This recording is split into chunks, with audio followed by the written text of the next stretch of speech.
What if I wanted to do something that was curved? What if I wanted to do a twist or some other pattern? We still go through the same steps.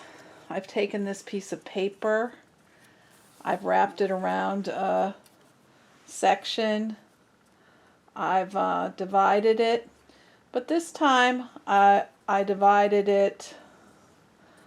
I didn't fold the paper, I just folded it into these sections to make sure that I was kind of true.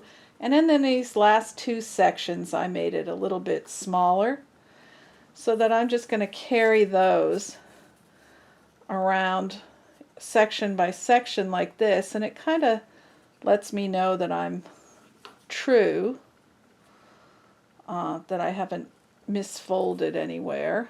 And then I don't have to make a zillion marks all the way around this paper. I'm just carrying this one fold from section to section.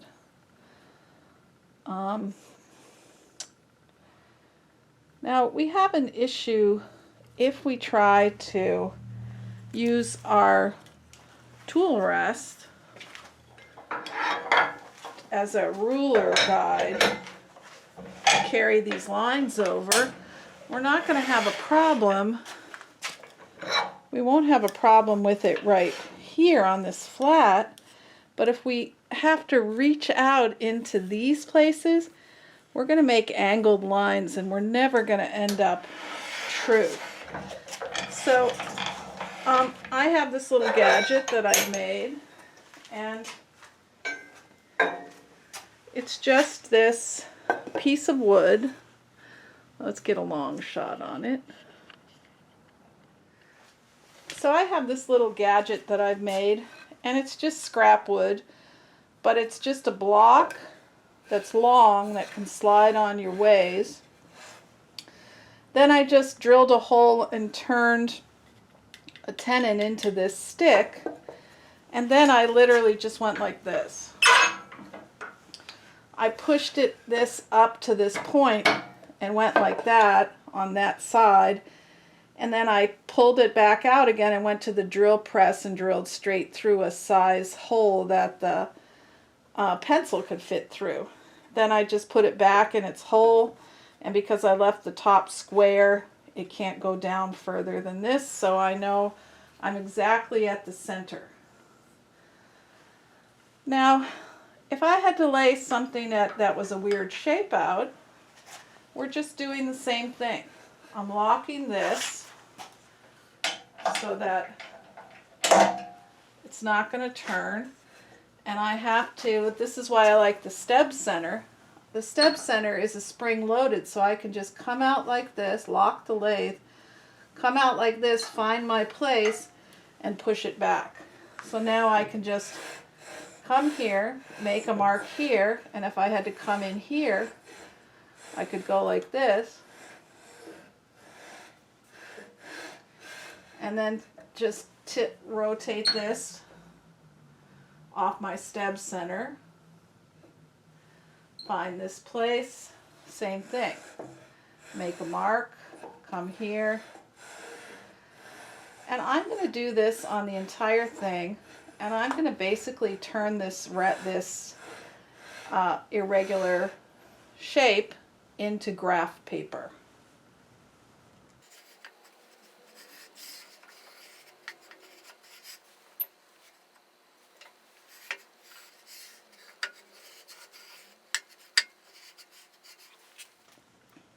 Okay, so we've divided this shape up.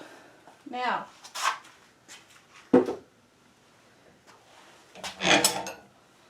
if we wanted, let's say we wanted to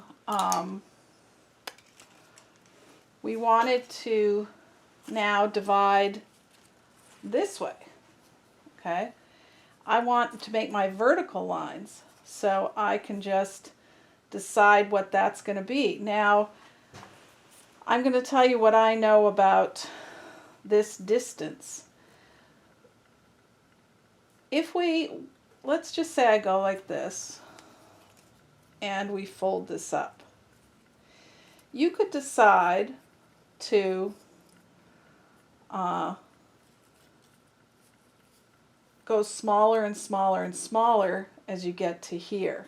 Or we can see how small it's going to get, and you could decide to keep it the same because it's getting narrower and narrower. So our vertical lines, once we do a shape, if we do exactly the same all the way, it might not give you the look you want. You'll see in nature, which is where I go to acorns and artichokes and pine cones, and you'll see that they progressively get smaller as you go. So you have to think about that when you make divisions. If you're going to do a spiral, then you just want these things to be aligned, and you're probably going to be okay. It's going to get smaller and smaller as you go. So once we lay out this 3D object, you really have to decide, what am I doing with this? And you would of course have a plan before you even got here. I'm just showing you how to lay out graph paper. Let's say I was going to do this as I'm going to actually do some leaves and show you how to do some patterns with leaves. So I'm going to come here, use this same gadget to draw a line this way.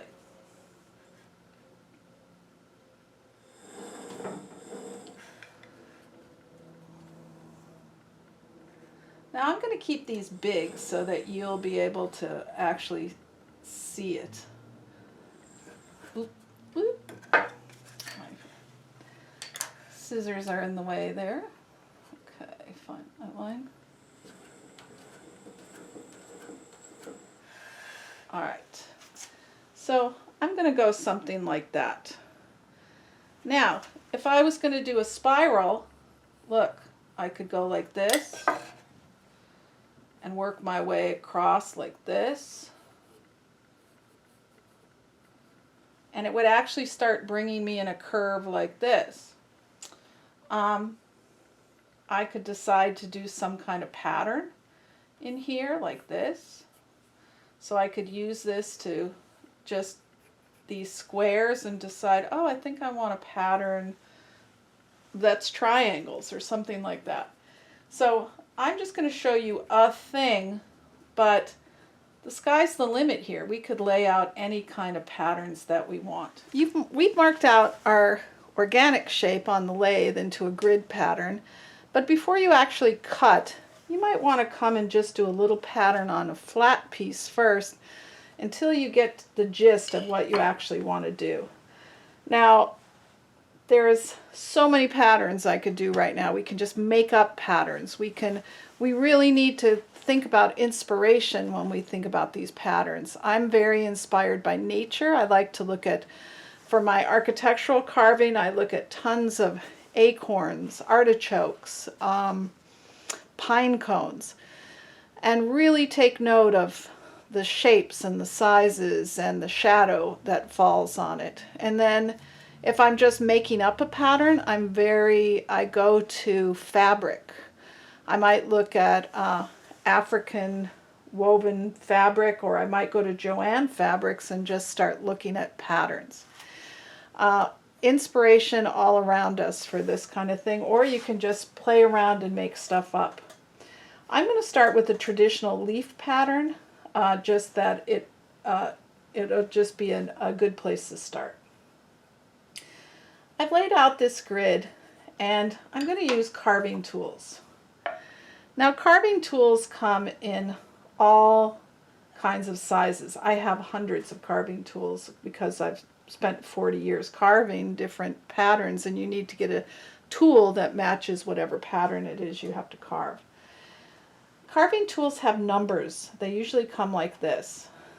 There's different brands.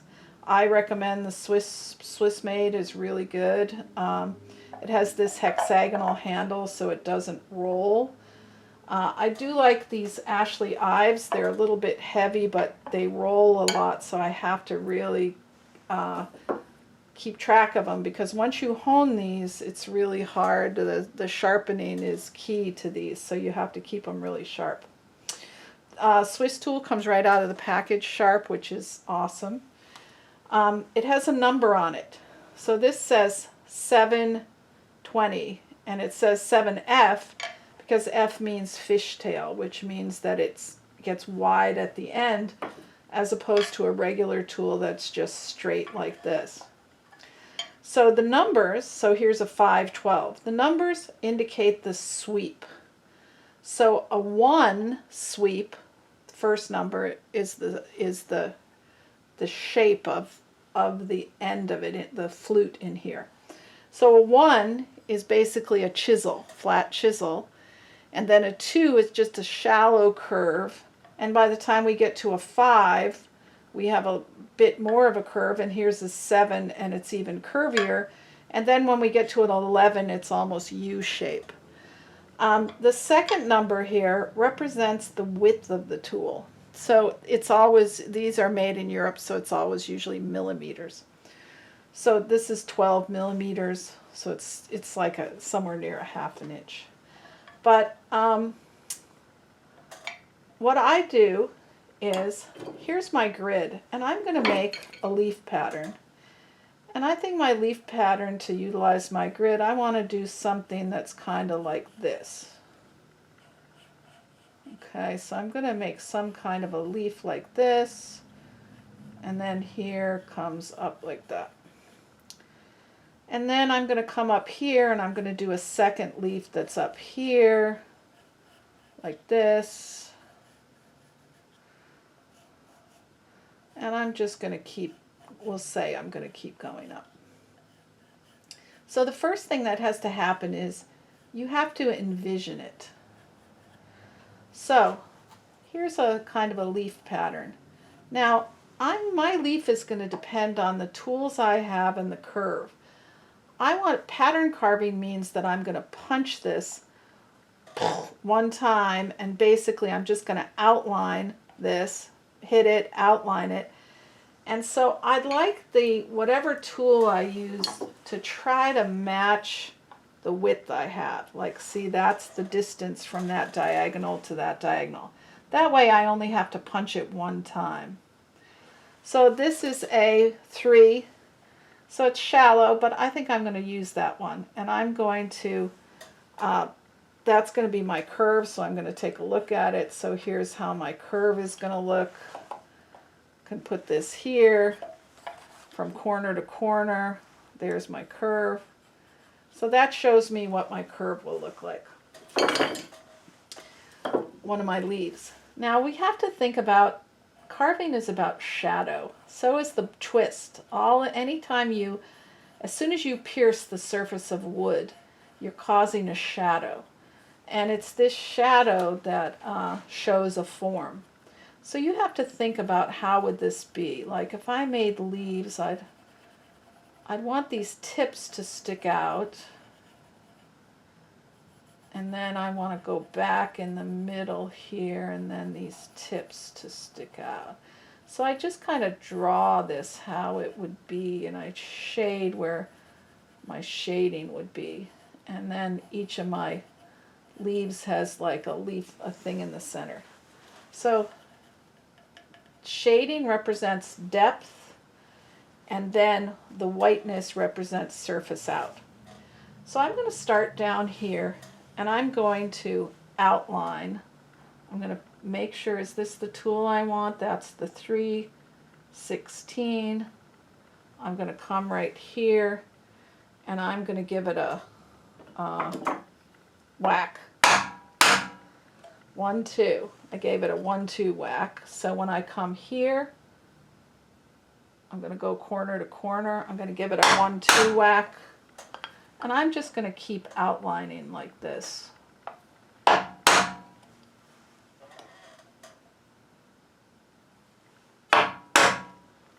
I picked this pine because it's very white.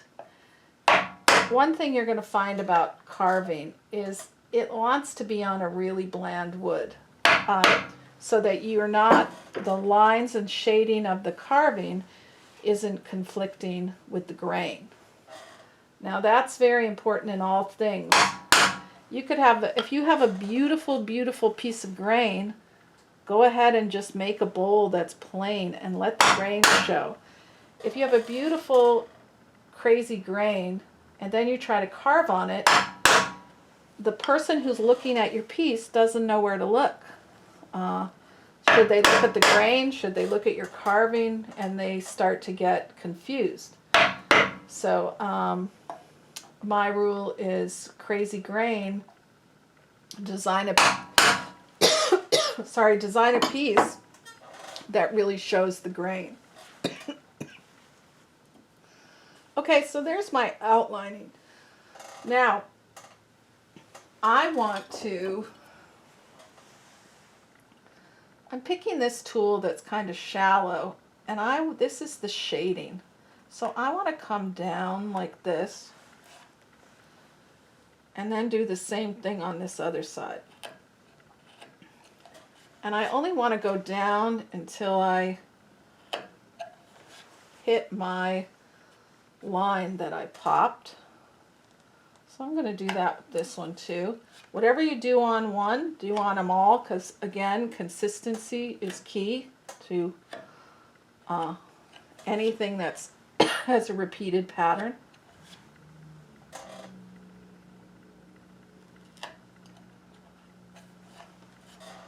Okay, so look, I've already come in and now this is down and this is up. So whatever's up, highlighted, whatever's down now starts to get a shadow. And so I'm going to come here, and I'm just taking wood out. I'm not making any kind of decisions about shapes or anything. I'm just removing wood. It's very important in carving that you have two hands on the tool. My most serious injuries have come from carving tools, because once you learn to sharpen them, they are like razors. So you have to treat them respectfully, so you don't have to go sharpen again, and keep both hands on the tool so that you know you're not going to get stabbed. So I've made this. Now I think I'm going to just do a little in-cut curve into here, and I'm going to go from a high point to a low point to where I wanted my shadow to be. So I'm just going to get this as a number. I think I want something a little deeper. Let's say this number 5. Let's go to this number 5. So I'm going to come in here and just, can either come from the side like this, and again I like this kind of slicing cut, slicing,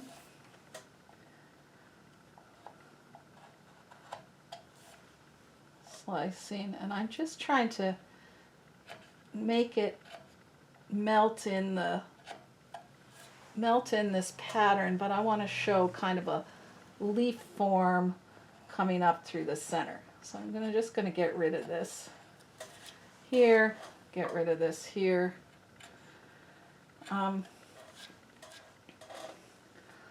There are amazing carvers out there. This is I'm doing the most simplistic thing here in the world, this kind of leaf pattern. And I'm actually going to go get a tool that's a little bit deeper.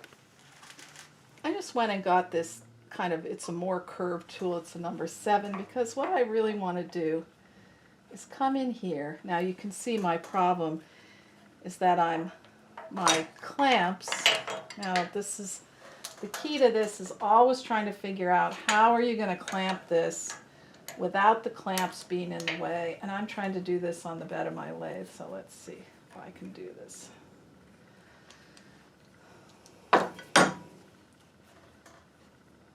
Now that was very important. These clamps were totally in my way.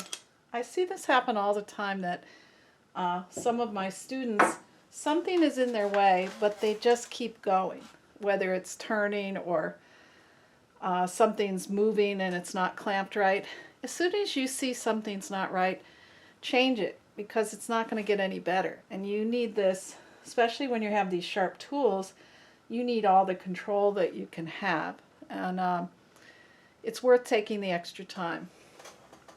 So I went and got this really much more curved small number 7. And I'm just coming into the middle of this leaf, and I'm just making a little curve in here. And then I'm going to come here and make a curve here. Now this is just random, I just chose to do this. It's just going to give it a little bit more zing, right? So it's kind of just a little more plant-like. There are lots of amazing carvers. I always think the best carver is Rosanna Coyne. Go check out her site, just amazing stuff. I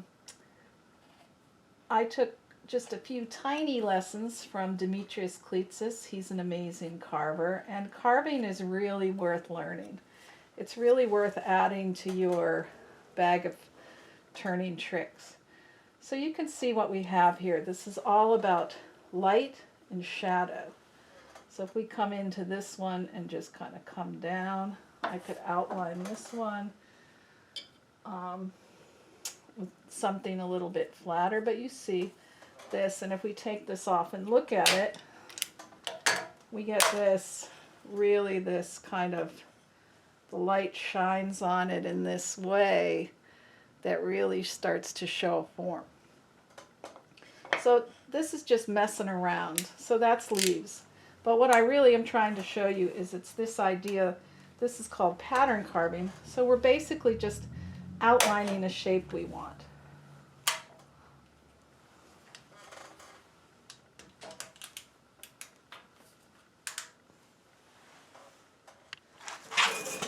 So this is about taking time, and really on these scraps you're just basically sketching. But here's how I use this. Here's a crossbow that I made. And on this crossbow I just did exactly what we just did here. Outlined it, punched in, and made little side pieces to it there. Here's a kind of a sculptural piece I was making. And it's just long leaves, and I outlined them like this, and I just put a groove down the center and then a curved tool up the middle. And you see how that shadow really plays on that. I often do little samplers like this. Here's a turning with just outlined and with this little sampler of different patterns on it. So I really just mess around. Here's a pineapple. Now, the pineapple is just this. Now we take a diamond shape here, a diamond shape here, here, and here. And if I just kind of take I have these shallow tools here, but if I just took this and outlined this in this way. Now when I outline this, I'm at an angle like this. And that's important to be at that angle, because if we looked at a cut through of this surface like this, we want to be at this kind of an angle when we go in. So our carving, whatever it is, we'll say this is our carving, doesn't have a sharp edge on it right here, because that breaks off. If you go straight down like this, and then your carving goes under like this, you have a sharp point right here, and the grain is such that it'll just break off. So as you go in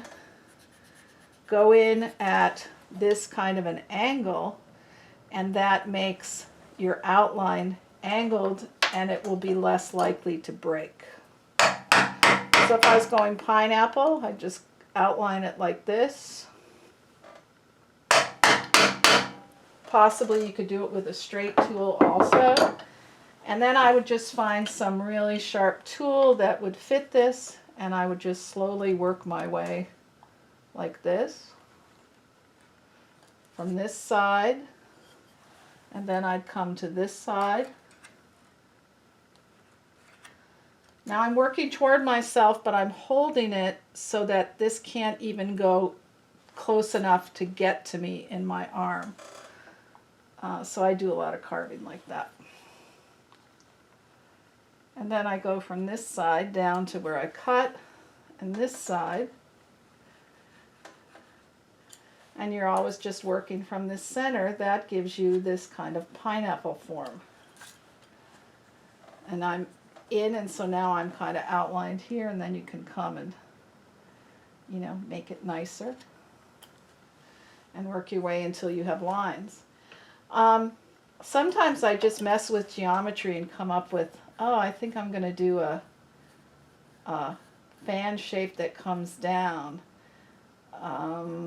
fan shape that comes down, and I just start making up patterns to just to mess around. So this is one kind of carving. This is called pattern carving. So you can really see it on a round object. See, I've laid out my grid on this piece. This is I often just do these. So here I'm just saying, oh, what would it look like if it had those pineapples? No, I don't like that. Oh, what would it look like if it had these leaves? Oh, I like that better. What if the leaves were rounder? So sometimes people say to me, just tell me what to do. And I'm like, I can only tell you how to cut. I can't tell you what to do, because really your job as woodturners is to get inspired. You're learning these skills, and now you need to go out and see what inspires you, and your pieces should reflect what inspires you. So I've kind of relaid out, come back to my acorn, and I know I want to use that number 3 that I've picked out. So I've laid out my squares, and I'm just going to kind of pick the point in the center of these squares. I don't need to go from line to line. I just need to know, just using the graph as my guide. And then I'll just go on with all the 1, 2, 1, 2, 1, 2, 1, 2. Keep working my way around. Now, if you're loose, just tighten up. I have the tool rest underneath the piece to help absorb the pounding. Sometimes I make a little a piece of wood with a stem that fits into the tool rest if I have delicate carving, so that the tool rest doesn't hurt the actual carving. So there I am. We'll just say I'm going to do that clump. I imagine how I want it. I want it to be here like this. And then when this one comes, it's going to be like this. All right.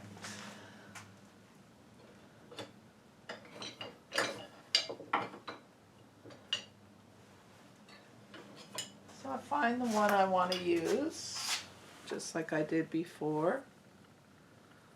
And I just come down and just accentuate that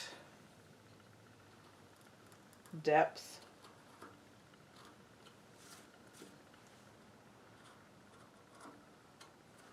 And you can go really deep. The deeper you go, the more shadow there's going to be.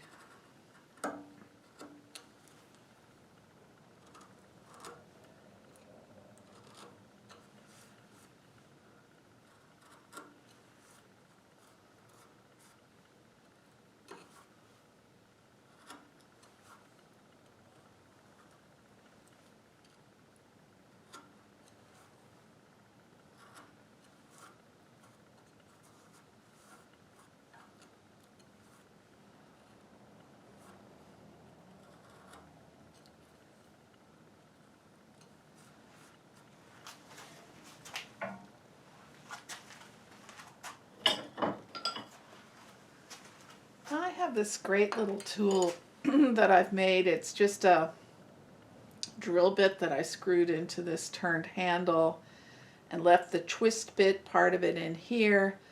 So I've sharpened the stem, and I basically just made a little skew chisel. And that little skew chisel is really great for coming in here and getting these little details inside any corners.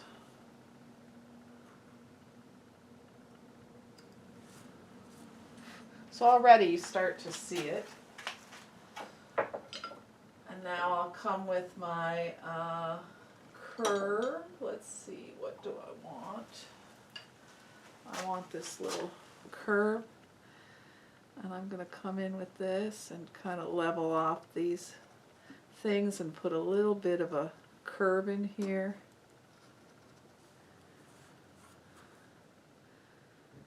So I'm coming just before the end using this. You can see this is a kind of a more extreme curve than I've been using. And I just make two little indents here. And by putting those little indents on each side, it makes a raised section in the middle. So we're just playing with depth and shadow.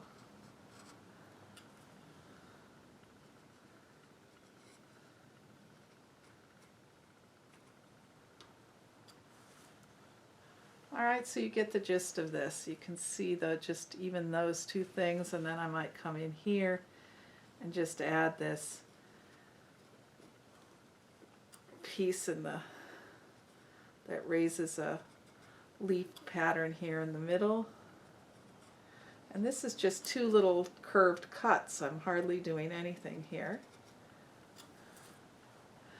But it's just enough to indent the surface just a hair so that when light shines on it, you'll get the idea of this kind of leaf pattern. So there you see I hardly did anything. And I already have this, out of this flat kind of wooden surface, I have this idea of a leaf. So we'll look at that from some different angles.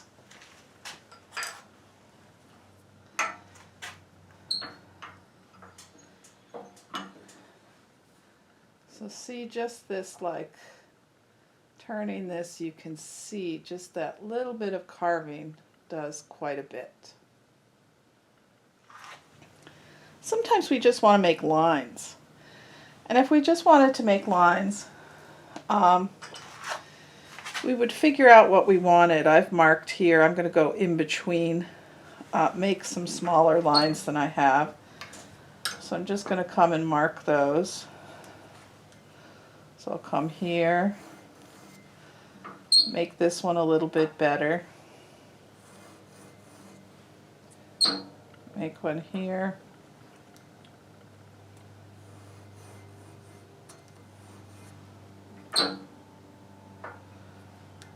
I'll work my way like this.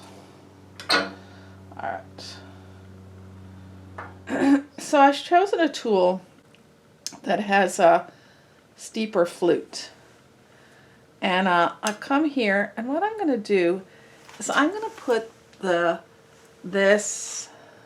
going to just move this back and forth till my tool can rest on this tool rest, but it's also in the middle of where I'm cutting. And I'm just going to slowly work my way between these two pencil lines like this. Now usually when I do this, I make sure I have a stop and start point, or else I just go between 2 points and then turn on the lathe and actually delineate those 2 points after I've carved. Let's see, I'm just using the tool rest as a guide to just guide my tool straight. If I tried to do this like this, I couldn't get as straight as I'm getting right there. And then I move it to this one and I find the place that is the center of this, so that looks good. And then I'll come here. This is called fluting. I often do this with a router on columns when I have to make columns, but before the router, this is how they did it. They just carved the reeds in, and then use some kind of scraper to make it nice and consistent. But you see already I have this kind of a look. Now this is just a simple pattern that you could put in a sides of a box or in a bowl. And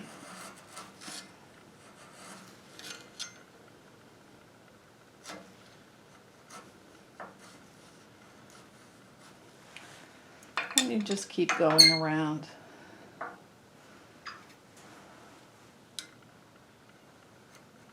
I like this handwork. I find it very satisfying.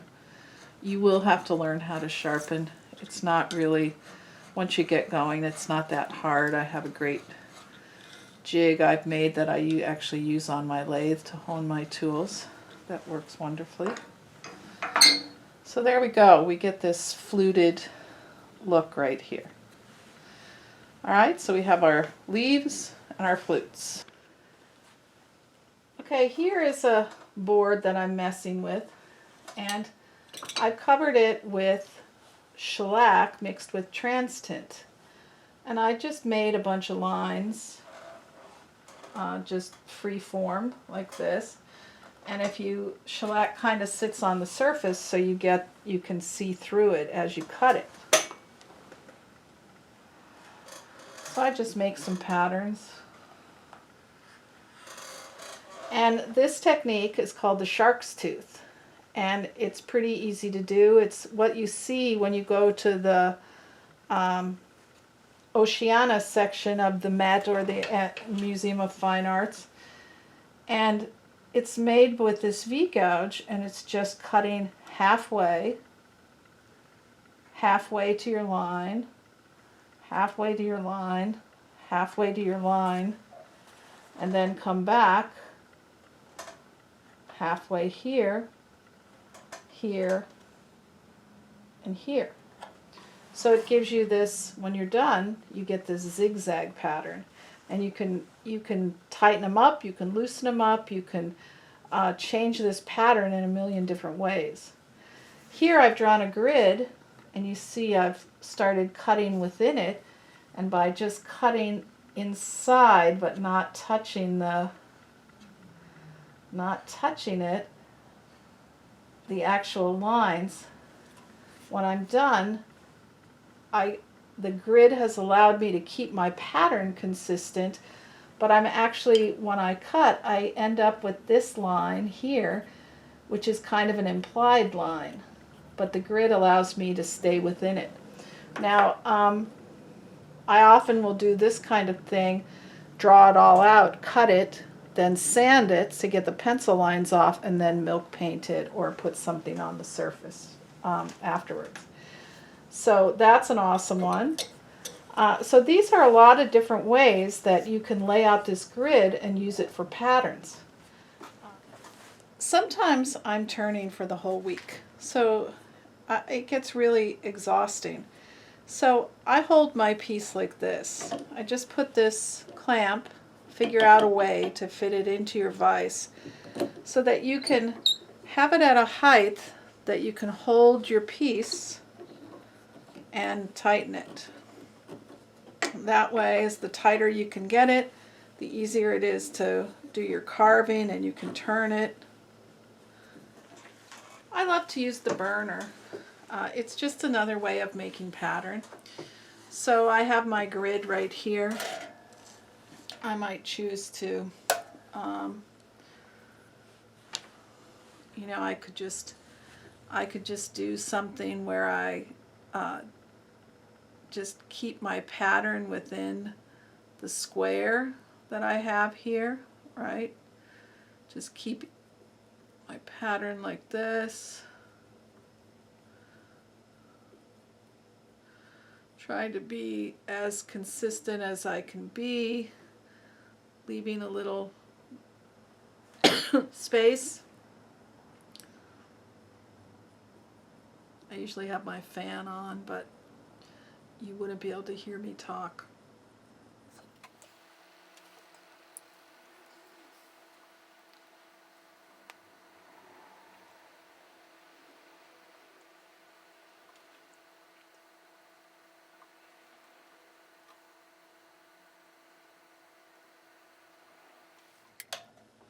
So here's one of these examples of implied line.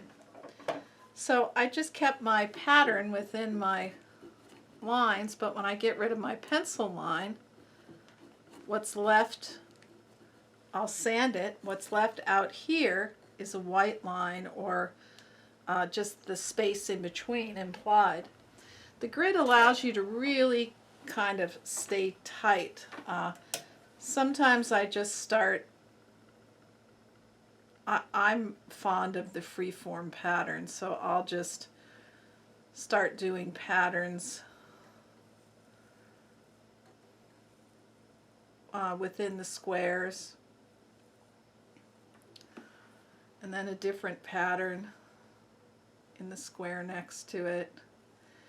And I'll just do this kind of, the only thing that all of these squares have in common might be lines, and they're with the same size square, right? So I love to just kind of mess around like this. I find it very relaxing. And do I hit upon something every time I do this? No. If you could look around in my shop right now, you would just see 100 pieces half done. Because my feeling is, you know, I tell my students this all the time, your job is to mess around. It's only through experimenting and trying these different kinds of things. You know, for me, I do 10 pieces and one turns out great. But once I get that one that turns out great, then I'm on a path, like I can expand upon it and make it more intricate or simplify it or whatever. But you won't hit that one piece if you don't do a lot of work. And you don't have to do, just because you take a class and somebody shows you how to make a flower, you don't have to make that flower. Think about, really, your job is to think about the technique they're teaching you and what could you do with that technique. The real key for me to all of this decorating and doing these kinds of techniques, it's really for you, it's about finding your personal passion. Like, you have to look around and say, wow, what am I really interested in the world? Oh, I love nature, I love this, I love cooking. Well, those things should be in your work. So when you're learning a pattern or a carving, you're always thinking, how could I relate that to my personal interests? And then how can I reflect that in my work? So that's really what all of this is about. It's about playing. Try some carving, take a class, burn, graph up a bunch of pieces, make some patterns. You'll just have a ton of fun. All right, we're done. Thank you for joining me. I hope you learned something. And I can't wait to see what everybody makes with all of these techniques. Thanks.